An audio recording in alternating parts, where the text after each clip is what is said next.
পাড়া থেকে 100 মিটারের মধ্যে তার ককটেল ফাটিয়ে চলে গেছে জয় বাংলা স্লোগান। এই সময় এই পরিস্থিতিতে যদি ডাকসু না হয়, আর কোনোদিন ডাকসু হবে বলে আমাদের মনে হয় না। কারণ এই দেশের ক্ষমতাসীনরা তারা ডাকসু চায় না। তারা ডাকসু নির্বাচিত প্রতিনিধিদের শক্তিমত্তা এবং বুদ্ধিমত্তা সম্পর্কে সম্যক অবগত আছে এবং তারা জানে এটি তাদের জন্য বড় হুমকি স্বরূপ হয়ে দাঁড়াতে পারে।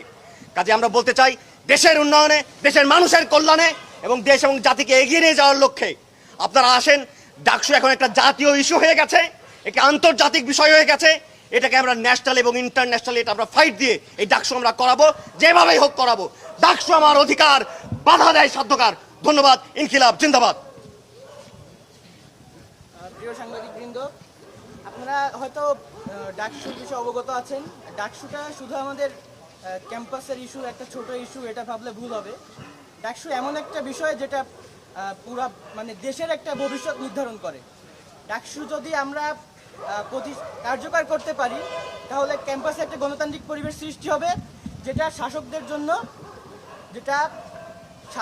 জন্য ভীতিকর, মানে যারা ফ্যাসিবাদ হয়ে উঠতে চায় তাদের জন্য ভীতিকর হয়ে উঠবে। আমাদের মাঝে এই মুহূর্তে বক্তব্য নিয়ে আসবেন আইন বিভাগের মেধাবী শিক্ষার্থী রাফিদ হাসান সাফওয়ান ভাই। ধন্যবাদ আমাকে সুযোগ করে দেওয়ার জন্য। আপনারা আজকে সকলে অবগত আছেন যে আজকে সকালে হলপাড়ার শিক্ষার্থীরা আজকে জয় বাংলা স্লোগানে ঘুম থেকে উঠতে বাধ্য হয়েছে এবং সেখানে ককটেল বিস্ফোরণ ঘটেছে। এবং একই সাথে আমি যে ডিপার্টমেন্ট, সেই আইন ডিপার্টমেন্টের সামনে কিছু ককটেল অবিস্ফোরিত অবস্থায় পাওয়া গেছে।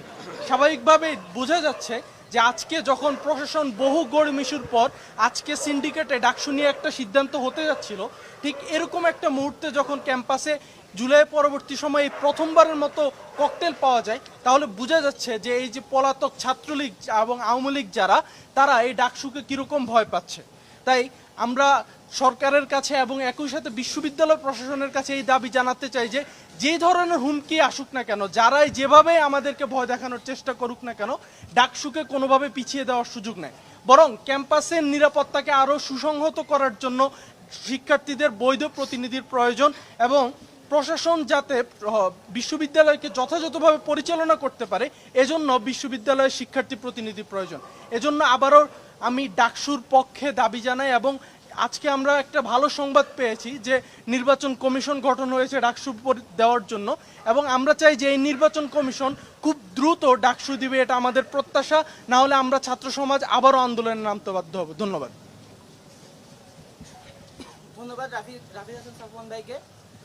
আমাদের আজকের এই ডাকসু তফসিলের দাবিতে এবং সন্ত্রাসী লীগ নিষিদ্ধ ঘোষিত সংগঠনের বিচারের দাবিতে যারা এখনও মুক্ত পরিবেশে ঘুরে বেড়াচ্ছে, মিছিল করার সাহস দেখাচ্ছে, তাদের অবিলম্বে গ্রেপ্তার এবং দৃষ্টান্তমূলক বিচারের দাবিতে এই মুহূর্তে বক্তব্য নিয়ে আসছেন আপনাদের সামনে বাংলা বিভাগের মেধাবী শিক্ষার্থী মুসাদ্দিক আলী ইবনে মুহাম্মদ। প্রিয় সংগ্রামের সাংবাদিক বন্ধুগণ এবং উপস্থিত সহযোদ্ধা বন্ধুগণ, আপনারা জানেন আজকে ভোরে যেভাবে রাতের আধারে ছাত্রলীগের সন্ত্রাসীরা কাটাবনে মিছিল করার দুঃসাহস দেখিয়েছে, এটি কল্পনাতীত। এর আগে তারা কখনো ক্যাম্পাসের এত কাছে মিছিল করার কখনো সাহস করে না। আমি প্রশ্ন রাখতে চাই, ইন্টারিমের গোয়েন্দা বাহিনী কি করে? তাদের কাছে কেন ইনফরমেশন থাকে না? কেন তারা এটা প্রতিহত করতে পারলো না? তারা শুধু এখানে মিছিল করে নাই, বরং মিছিলের পরে এখানে তারা ককটেল ফাটানোর মতো দুঃসাহস দেখিয়েছে। এমনকি হাইকোর্টের ট্রাইব্যুনালের সামনে, যেখানে আজকে শেখ হাসিনার বিচার প্রক্রিয়া চলার কথা ছিল, সেখানে তারা ককটেল ফাটিয়েছে এবং কিছু ককটেল অবিস্ফোরিত অবস্থায় উদ্ধার হয়েছে সেখান থেকে। এমনকি ঢাকা বিশ্ববিদ্যালয়ের প্রাণকেন্দ্র আইন বিভাগের মধ্যে অ্যানেক্স ভবনের ময়লার ভাগারে সেখানে প্রায় 60টির মতো ককটেল পাওয়া গেছে। আমরা মনে করি এই ঘটনাটি কোনোভাবেই অপরিকল্পিত হতে পারে না, একটি সুস্পষ্ট পরিকল্পনা এবং পরিকল্পিতভাবেই আজকের এই ইনসিডেন্টটি ঘটানো হয়েছে। আমরা প্রশ্ন রাখতে চাই, ইন্টারিম গভর্নমেন্ট 5 আগস্ট পরবর্তী সময়ে যতগুলো আওয়ামী লীগ ছাত্রলীগের সন্ত্রাসীদেরকে গ্রেপ্তার করার কথা ছিল, তাদের কাউকে গ্রেপ্তার না করে বরঞ্চ অনেকটা ক্লিন চিট দিয়ে রেখেছে। তারা এখনও ফেসবুকে পোস্ট দিচ্ছে, লেখালেখি করছে, প্রকাশ্যে ঘুরে বেড়াচ্ছে, অথচ তাদের ব্যাপারে সুস্পষ্ট ডকুমেন্টস আছে, ভিডিও ফুটেজ আছে যে তারা কীভাবে শিক্ষার্থীদের উপর নৃশংস হামলা পরিচালনা করেছে। এত তৎপরতা থাকা সত্ত্বেও অত্যন্ত দুঃখজনক যে, এবং তাদের বিরুদ্ধে মামলা হয়েছে, মামলা হওয়ার পরেও ফেসবুক ট্র্যাক করে সহজেই একজনকে বের করা যায় সে কোথায় আছে। তারপরও এই লীগের সন্ত্রাসীদেরকে গ্রেপ্তার করা হয় নাই। ঢাকা বিশ্ববিদ্যালয়ে প্রায় 5 শতাধিকের অধিক ছাত্রলীগ সন্ত্রাসী যারা শিক্ষার্থী নির্যাতনের সাথে জড়িত ছিল তাদের একটা তালিকা বিশ্ববিদ্যালয় প্রশাসনের কাছে হস্তান্তর করা হয়েছিল, এবং যে সকল সন্ত্রাসীরা শিক্ষার্থীদের উপর রক্তাক্ত হামলা করেছিল, শিক্ষার্থীদের নারী শিক্ষার্থীদের রক্তাক্ত করেছিল, তাদের ভিডিও ফুটেজ সহ ছবি সহ ডকুমেন্ট সহ তাদের প্রমাণগুলো বিশ্ববিদ্যালয় প্রশাসনের কাছে উপস্থাপন করা হয়েছিল। কিন্তু অত্যন্ত দুঃখজনক হলেও সত্য, আজকে 10 মাস অতিবাহিত হয়ে গিয়েছে, এখন পর্যন্ত বিশ্ববিদ্যালয় প্রশাসন এই নিষিদ্ধ সন্ত্রাসীদের ব্যাপারে কোনো ধরনের ব্যবস্থা গ্রহণ করতে পারে নাই। মাত্র 120 জনের কাছাকাছি নাম কস্ত একটা তালিকা করে তাদেরকে আপনার সাময়িক বহিষ্কার করেছে, অথচ কথা ছিল যে 7 মাস বা 2 মাস প্রথম মাসের মধ্যে এই বিচারটা সম্পূর্ণ করা হবে, কারণ সবগুলো তো ভিজুয়াল আছে, ডকুমেন্ট আছে, এবং ভিডিও ফুটেজে দেখা গেছে কারা গুলি চালিয়েছে, কারা রামদা দিয়ে চাপাতি দিয়ে হামলা করেছে, কারা হকি স্টিক দিয়ে হামলা করেছে শিক্ষার্থীদের উপরে। সুস্পষ্ট প্রমাণ থাকা সত্ত্বেও বিশ্ববিদ্যালয় প্রশাসনের মধ্যে কোনো ধরনের আমরা দায়িত্বশীল আচরণ আমরা দেখতে পাচ্ছি না, বরং দায়িত্ব পালনের ক্ষেত্রে বড় ধরনের গাফিলতি এবং গরিমসি লক্ষ্য করছি। একই সাথে বিশ্ববিদ্যালয়ের যে সকল শিক্ষকেরা যারা প্রকাশ্যে এই গণহত্যায় মদদ দিয়েছে, গণহত্যার সপক্ষে বয়ান তৈরি করেছে, শিক্ষার্থীদেরকে হত্যাযোগ্য করার বৈধতা দিয়েছে, সেই সকল শিক্ষক এবং শিক্ষিকা যারা শেখ হাসিনার সাথে সাক্ষাৎ করেছিল, ওই খুনি হাসিনার সাথে 3 আগস্ট সাক্ষাৎ করেছিল এবং শিক্ষার্থীদের বিরুদ্ধে রাজপথে নেমেছিল, রাজু ভাস্কর যে আওয়ামী লীগের সমর্থনে, আওয়ামী লীগের গণহত্যার সমর্থনে মানববন্ধন করেছিল, এবং যারা প্রকাশ্যে ফেসবুকে লেখালেখি করেছিল, তাদের ব্যাপারে বিশ্ববিদ্যালয় প্রশাসন আজ 10 মাস হয়ে গেলেও তাদের কারো বিরুদ্ধে কোনো ব্যবস্থা গ্রহণ করে নাই। যারা সিন্ডিকেটে ছিল আপনারা জানেন, গত 15ই জুলাই যে নৃশংস হামলা পরিচালিত হয়েছে ঢাকা বিশ্ববিদ্যালয়ে, এটি কোনো বিচ্ছিন্ন ঘটনা নয়। আমরা ইতিপূর্বে জানতে পেরেছি যে বিশ্ববিদ্যালয়ের তৎকালীন ভিসি, প্রক্টর এবং ছাত্রলীগের তৎকালীন সন্ত্রাসী সাদ্দাম, ইনান, সৈকত, সায়ন সহ তারা বসে পরিকল্পিতভাবে এই হামলার ম্যাপিং করেছে বলে আমরা বিভিন্ন সূত্রে জানতে পেরেছি। এবং যখন হামলা চলছিল, শিক্ষার্থীরা আমরা ভিসির বাসভবনের সামনে আশ্রয় নিয়েছিলাম, কিন্তু বিশ্ববিদ্যালয় প্রশাসনের অভিভাবক তৎকালীন মাকসুদ কামাল আমাদেরকে কোনো আশ্রয় দেয় না, এবং তিনি বলেছিলেন ক্যাম্পাস আমাদের নিয়ন্ত্রণে নাই।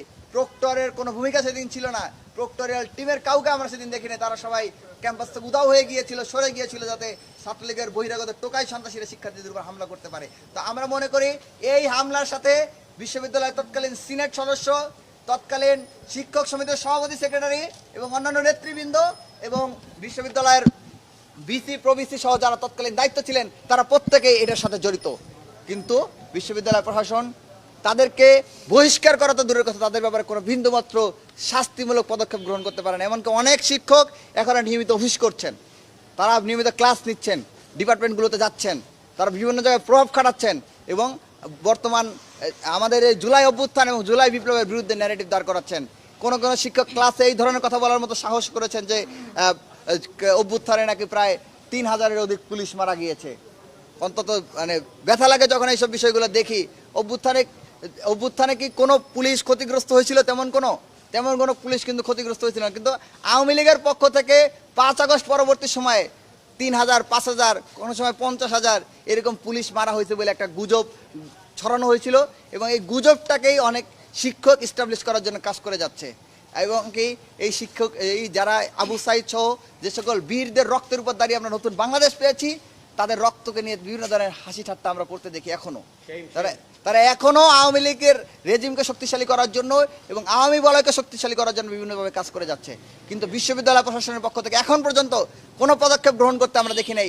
একজন শিক্ষকের ব্যাপারেও বিশ্ববিদ্যালয় প্রশাসন কোনো ব্যবস্থা গ্রহণ করে নাই।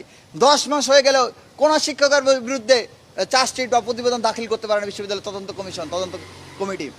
অথচ একটা তদন্ত কমিটি গঠন করার পরে 1 সপ্তাহ লাগার কথা না এই কারা জড়িত ছিল সেটি নির্ণয় করার জন্য। কারণ বর্তমান ডিজিটাল যুগে সব কিছু ফেসবুকে রয়েছে, সব কিছু অনলাইনে রয়েছে, ভিডিও ফুটেজ রয়েছে, স্ক্রিনশট রয়েছে, সেগুলো প্রোভাইড করা হয়েছে, তাদের কাছে পৌঁছে দেওয়া হয়েছে, তারপরে তারা এই ধরনের কোনো ব্যবস্থা গ্রহণ করা হচ্ছে না।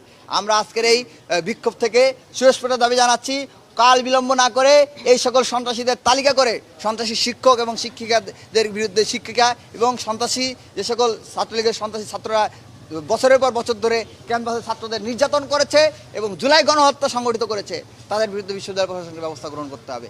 যদি তা না করা হয়, তাহলে আমরা সকল শিক্ষার্থীদের সাথে নিয়ে এই বর্তমান প্রশাসন, বিশ্ববিদ্যালয় ভিসি, প্রভিসির বিরুদ্ধে আমরা রাজপথে নেমে আসতে বাধ্য হব। এবং সর্বশেষ আমরা প্রায় আগস্টের আমরা যে 9 দফা দাবি ঘোষণা করেছিলাম জুলাই অভ্যুত্থানের সময়, সেই 9 দফা দাবিতে অত্যন্ত গুরুত্বপূর্ণ দাবি ছিল যে সকল ছাত্র সংগঠনগুলোতে, সকল ক্যাম্পাসগুলোতে ছাত্র সংসদ নির্বাচন কার্যক্রম করতে হবে, সেটি চালু করতে হবে। কিন্তু আজকে 10 মাস অতিবাহিত হয়ে গিয়েছে, কিন্তু বিশ্ববিদ্যালয় প্রশাসনের পক্ষ থেকে টাল বাহানা করে বিভাগ কীভাবে সময় ক্ষেপণ করা যায়, কাল ক্ষেপণ করা যায়, সেই ধরনের একটা প্রচেষ্টা আমরা গত 10 মাস ধরে দেখতে পেয়েছি। অবশেষে তারা আজকে একটি নির্বাচন কমিশন গঠন করেছেন। আমরা সেই নির্বাচন কমিশন গঠনকে সাধুবাদ জানাই এবং আমরা আজকে তারা যে অবশেষে শিক্ষার্থীদের দাবিটাকে কিছুটাও মেনে নিয়েছেন, কিছুটা হলে তাদের চাওয়া পাকে মূল্যায়ন করেছেন, সেটাকে আমরা সাধুবাদ জানাই এবং একই সাথে দাবি জানাচ্ছি যে কাল বিলম্ব না করে দ্রুততম সময়ের মধ্যে ডাকসু নির্বাচনের তফসিল ঘোষণা করা হবে। বলা হয়ে থাকে ঢাকা বিশ্ববিদ্যালয় সবসময় সকল সংগ্রামে, সকল ন্যায়ের আন্দোলনে, সকল গণতান্ত্রিক আন্দোলনে সামনে থেকে নেতৃত্ব দেয়, অথচ ইতিমধ্যেই রাজশাহী বিশ্ববিদ্যালয়ের নির্বাচনের তফসিল ঘোষণা হয়ে গেছে, ছাত্র সংসদের জাহাঙ্গীরনগর বিশ্ববিদ্যালয়ের ছাত্র সংসদের তফসিল ঘোষিত হয়ে গেছে। ডাকসুর তফসিল নিয়ে আমরা এখন পর্যন্ত কোনো পদক্ষেপ আমাদের চোখে পড়ে নাই। আমরা প্রশাসনের কাছে আহ্বান জানাবো ঢাকা বিশ্ববিদ্যালয়ের সম্মান রক্ষার্থে দ্রুততম সময়ের মধ্যে কাল বিলম্ব না করে ডাকসু নির্বাচনের তফসিল ঘোষণা করবেন, এই আহ্বান জানিয়ে আমার সংক্ষিপ্ত বক্তব্য এখানে শেষ করছি। ভাই, একটা প্রশ্ন আছে। আমরা ইতিমধ্যে সংবাদ পেয়েছি যে 10 জনের একটা রিটার্নিং কর্মকর্তার তালিকা প্রকাশ করেছে আপনাদের বিশ্ববিদ্যালয় কর্তৃপক্ষ। আপনারা আসলে কতদিনের মধ্যে তফসিল চাচ্ছেন? নির্দিষ্ট কোনো সময়সীমা আছে কিনা? আমরা মনে করি তফসিল ঘোষণা আসলে খুব কঠিন কিছু না। বিশ্ববিদ্যালয় প্রশাসন চাইলে 1 মিনিটের ব্যবধানে বা 1 ঘন্টার ব্যবধানে একটা মিটিং করে তফসিল ঘোষণা করে দিতে পারে। তফসিল ঘোষণা করা তো আহামরি কঠিন কিছু না, কারণ তফসিল ঘোষণা করার জন্য কী লাগে, কোন কোন প্রক্রিয়াগুলো লাগে। গঠনতন্ত্র সংস্কার কিন্তু ইতিমধ্যে হয়ে গিয়েছে। নির্বাচনের আচরণবিধি তৈরি করা, প্রস্তুত করা, সেটি কিন্তু অনেক আগেই সিন্ডিকেট পাস করে দিয়েছে। আর এরপরে যে ভোটার তালিকা প্রস্তুতের বিষয়টা রয়েছে, সেটা কিন্তু তফসিলের ভিতরেই চলে আসে, যে এই সময়ের মধ্যে ভোটার তালিকা প্রকাশ করা হবে, তারপর খসড়া ভোটার তালিকা প্রকাশ করা হবে এবং যাদের বিরুদ্ধে আপত্তি আছে তাদের ব্যাপারে এই সময়ের মধ্যে অভিযোগ দেওয়া যাবে, এরপরে এই সময়ের মধ্যে মনোনয়ন নেওয়া যাবে, প্রার্থী হওয়া যাবে, প্রচার প্রচারণা চালানো যাবে। পুরোটা কিন্তু তফসিলের ভিতরের বিষয় এবং ডাকসু নির্বাচন যেহেতু এর আগে বারবার হয়েছে, সুতরাং তফসিল কীভাবে হয়, তফসিলের নমুনা কিন্তু বিশ্ববিদ্যালয় প্রশাসনের কাছে আছে। তো চাইলে তারা কিন্তু 1 ঘন্টার ভিতরে দিয়ে দিতে পারে। তা আমরা বিশ্ববিদ্যালয় প্রশাসনের কাছে আহ্বান জানাবো, আমরা কাল বিলম্ব না করে যত দ্রুত সম্ভব ডাকসু নির্বাচনের তফসিল ঘোষণা করুন। জি, ঠিক আছে, আজকের প্রোগ্রাম আমরা এখানে শেষ করছি। সবাইকে ধন্যবাদ।